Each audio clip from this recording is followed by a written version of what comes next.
یہ ایک بھائی نے کویسچن کیا تھا، یہ کسی ادارے میں کام کرتے ہیں، گورنمنٹ کے ادارے میں. یہ کہتے ہیں کہ میں نے درخواست پیش کی ادارے میں کہ مجھے موٹر سائیکل خریدنے کے لیے ایڈوانس دے دیجئے.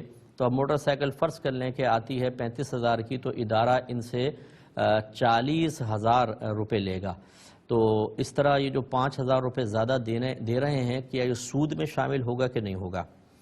دیکھیں، مسئلہ یہ ہے کہ اگر ادارہ اس طرح کرتا ہے کہ وہ اس موٹر سائیکل خرید لیتا ہے اور خریدنے کے بعد آپ کو 40,000 کی دیتا ہے، تو اس میں کوئی حرج نہیں ہے. وہ ادارے کی ملکیت ہو گئی، اور ادارہ جو ہے اپنی چیز کے اوپر کچھ پروفٹ رکھ کر دینا چاہے تو کوئی حرج نہیں ہے. اور اگر فرض کر لیں یوں ہے کہ ادارہ آپ کو وہ کیش میں لیتا ہے، اور مطلب یہ کہ کسی دکاندار سے اس نے آپ کا رابطہ کروا دیا ہے اور وہاں بظاہر 35,000 کا ہے، لیکن ادارے کی وجہ سے آپ کو 40,000 کی ملتی ہے، شاید ادارہ اپنا کوئی کمیشن وغیرہ رکھ رہا ہو، تو اس صورت میں بھی آپ کے لیے کوئی وبال نہیں ہے. آپ بالکل اس موٹر سائیکل کے لیے اتنے پیسے دے کر، اور زیادہ مطلب جو پیسے آپ دے رہے ہیں وہ آپ کے لیے موٹر سائیکل بالکل جائز ہوگی. باقی ادارہ اگر کمیشن رکھنا چاہتا ہے کوئی اپنا، تو یہ اس کے لیے بھی جائز ہے. اگر وہ سروس چارجز وغیرہ کے نام پر لے رہا ہے تو آپ دے سکتے ہیں.